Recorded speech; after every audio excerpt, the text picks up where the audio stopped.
ఏది అయినా ట్రై చెయ్యి ఆచి చికెన్ మసాలా. ఆచి చికెన్ మసాలా. కేసీఆర్ జగిత్యాల సభకు అంతా రెడీ అయింది.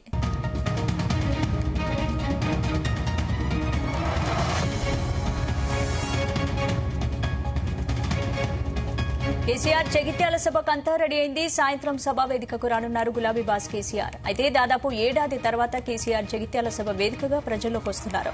సభ సక్సెస్ కోసం భారీ ఏర్పాట్లు చేశారు గులాబీ దళం. ఇదే టైంలో 10,000 కార్లతో సభకు ర్యాలీగా రానున్నట్లు తెలుస్తోంది. ముందుగా ఫామ్ హౌస్ నుంచి కేసీఆర్ ప్రత్యేక హెలికాప్టర్లు జగిత్యాలకు వస్తారు. అదే టైంలో 10,000 కార్లు ర్యాలీగా బయలుదేరనున్నాయి. సాయంత్రం 5:30 గంటలకు హెలికాప్టర్లు కేసీఆర్ కలెక్టరేట్లోని హెలిప్యాడ్ వద్దకు చేరుకుని అక్కడి నుంచి కార్లు పార్టీ కార్యాలయానికి చేరుకుంటారు. అక్కడ ఉమ్మడి కరీంనగర్ జిల్లా బీఆర్ఎస్ ముఖ్య నాయకులతో కేసీఆర్ భేటీ అవుతారు. అనంతరం సాయంత్రం 6 గంటలకు పార్టీ ఆఫీస్ నుంచి బయలుదేరి బహిరంగ సభ ప్రాంగణానికి కేసీఆర్ చేరుకుంటారు. సభకు వచ్చే కార్యకర్తలు ప్రజలకు ఎలాంటి ఇబ్బందులు కలగకుండా అన్ని ఏర్పాట్లు చేస్తున్నారు. ఇదే అంశానికి సంబంధించి పూర్తి అప్డేట్స్ మా ప్రతినిధి వంశీ అందిస్తారు. వంశీ,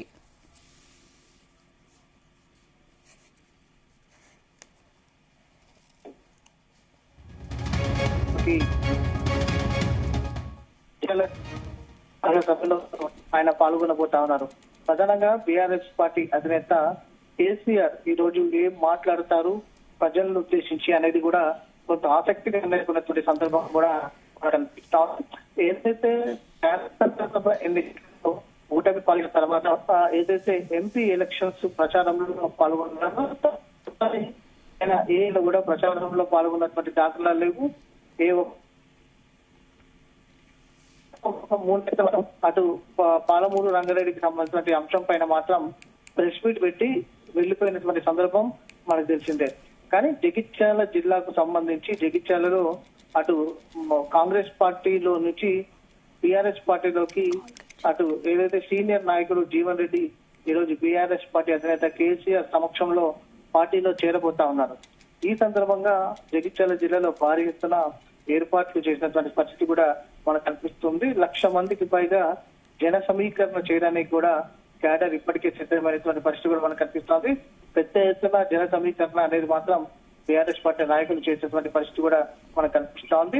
జగిత్యాల జిల్లాలో సభ జరిగేటటువంటి ప్రాంగణం వద్ద కూడా భారీ ఏర్పాట్లను చేయడం జరిగింది. సాయంత్రం అటు 5:45 బీఆర్ఎస్ పార్టీ అధినేత కేసీఆర్ జగిత్యాల జిల్లాకు చేరుకుంటారు. ఎర్రవల్లి ఫామ్ హౌస్ నుంచి హెలికాప్టర్ లో బయలుదేరి తదుపరి ఆయన జగిత్యాలలోని పార్టీ కార్యాలయానికి చేరుకుంటారు. అక్కడ జగిత్యాలలోని పార్టీ కార్యాలయంలో ఉమ్మడి కరీంనగర్ జిల్లా నేతలతో ఆయన ఏదైతే సమీక్ష సమావేశం నిర్వహిస్తారు. పార్టీ బలోపేతానికి సంబంధించి భవిష్యత్తులో పార్టీ తీసుకోబోయేటటువంటి కార్యక్రమాల పైన పలు అంశాల పైన కూడా ఆయన పార్టీ నాయకులకు దిశానిర్దేశం చేయబోతున్నటువంటి పరిస్థితి కూడా మనకు తెలిసింది. అనంతరం ఆయన అక్కడ జగిత్యాల బీఆర్ఎస్ పార్టీ కార్యాలయం నుంచి నేరుగా సభా ప్రాంగణానికి చేరుకుంటారు. ఈ సందర్భంగా బీఆర్ఎస్ పార్టీ కార్యకర్తలు నాయకులు దాదాపుగా 10,000 కార్లతోటి ర్యాలీగా జగిత్యాల. అంటే 1 ఇయర్ తర్వాత కేసీఆర్ ప్రజల్లోకి వస్తున్నారు. మరి సభ కోసం గ్రౌండ్ లో ఎలాంటి ఏర్పాట్లు చేశారు? ఎంతమంది జనం వచ్చే అవకాశం ఉంది? భద్రతా ఏర్పాట్లు ఎలా ఉన్నాయి?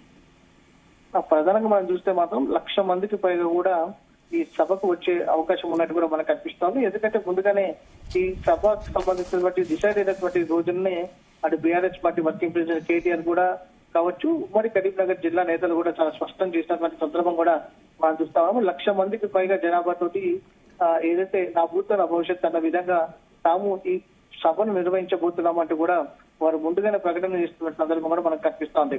ఇప్పటికే ఎండాకాలం నేపథ్యంలో ఎండ 40 డిగ్రీలకు పైగా నమోదవుతున్నటువంటి నేపథ్యంలో వచ్చేటటువంటి వారికి ఎలాంటి ఇబ్బందులు కలగకుండా ఉండేందుకు వాటర్ ప్యాకెట్స్ కానీ, దాంతో పాటుగా మజ్జిగ ప్యాకెట్లు కానీ, ఇతర దాంతో పాటుగా వైద్య సిబ్బందిని కానీ అక్కడ సభా ప్రాంగణం వద్ద ఏర్పాటు చేస్తున్నటువంటి సందర్భం కూడా మనకు కనిపిస్తుంది. పబ్లిక్ మాత్రం కొంత ఎండ తీవ్రత తగ్గిన తర్వాత 4:30 ఆ సమయానికి మాత్రం సభా ప్రాంగణానికి పెద్ద ఎత్తున ప్రజలు చేరుకునే అవకాశం మాత్రం మనకు కనిపిస్తోంది. ప్రధానంగా ఉమ్మడి కరీంనగర్ జిల్లా నుంచి మాత్రం పెద్ద ఎత్తున భారీ ఏదైతే జన సమీకరణ జరిగినటువంటి సందర్భం కూడా మనకు కనిపిస్తోంది. గ్రామాల నుంచి మాత్రం పెద్ద ఎత్తున ప్రజలు తరలి వచ్చే అవకాశం కూడా మనకు కనిపిస్తోంది.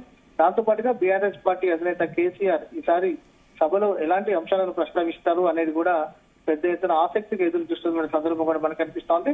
ఈ సభ విజయవంతమైన తర్వాత ఈ సభ ద్వారా ఫర్దర్ గా మరికొన్ని సభలు పెట్టాలనేది కూడా బీఆర్ఎస్ పార్టీ అధిష్టానం ఆలోచనగా కూడా మనకు తెలుస్తోంది. మే నెలలో కూడా వరంగల్ ఒక భారీ బహిరంగ సభను నిర్వహించాలనేది కూడా ఆలోచన చేస్తోంది. ఈ రోజు సభను బట్టి ఫర్దర్ గా పార్టీ కార్యక్రమాలు ఎలా ఉండబోతున్నాయి, బీఆర్ఎస్ పార్టీ అధినేత కేసీఆర్ ఏం మాట్లాడబోతున్నారు, ప్రభుత్వ వైఫల్యాలను ప్రజల వద్దకు ఎలా తీసుకెళ్లబోతున్నారు అంశం పైన కూడా ఏదైతే ఎలా ప్రసంగించబోతున్నారు అనేది కూడా చాలా ఆసక్తి నెలకొన్నటువంటి సందర్భం కూడా మనకు కనిపిస్తుంది. దాంతో పాటుగా ఉత్తర తెలంగాణలో ఇద్దరు అగ్రనేతలు, ఒకరు మాజీ సీఎం కేసీఆర్, మరొకరు సీఎం రేవంత్ రెడ్డి. సీఎం రేవంత్ రెడ్డి మేడిగడ్డ పర్యటనకు వెళ్ళినటువంటి సందర్భం కూడా మనకు కనిపిస్తుంది. మొత్తం మీద చాలా ఆసక్తిగా ఉత్కంఠ నెలకొన్నటువంటి సందర్భం కూడా మనకు కనిపిస్తోంది. ఇద్దరు అగ్ర నాయకులు ఈ రోజు ఉత్తర తెలంగాణ పర్యటన నేపథ్యంలో ఏం మాట్లాడబోతున్నారు, ఎలాంటి ఎన్కౌంటర్స్ జరగబోతున్నాయి అనేది కూడా చాలా ఆసక్తిగా ఎదురు చూసినటువంటి సందర్భం కూడా మనకు కనిపిస్తోంది. బీఆర్ఎస్ పార్టీ అధినేత కేసీఆర్ ముందు మాట్లాడితే దానికి కౌంటర్ గా సీఎం రేవంత్ రెడ్డి ఏం మాట్లాడబోతా ఉన్నారు అనేది కూడా చాలా ఆసక్తి నెలకొన్నటువంటి సందర్భం మనకు కనిపిస్తుంది. స్పందన. Right, thank you.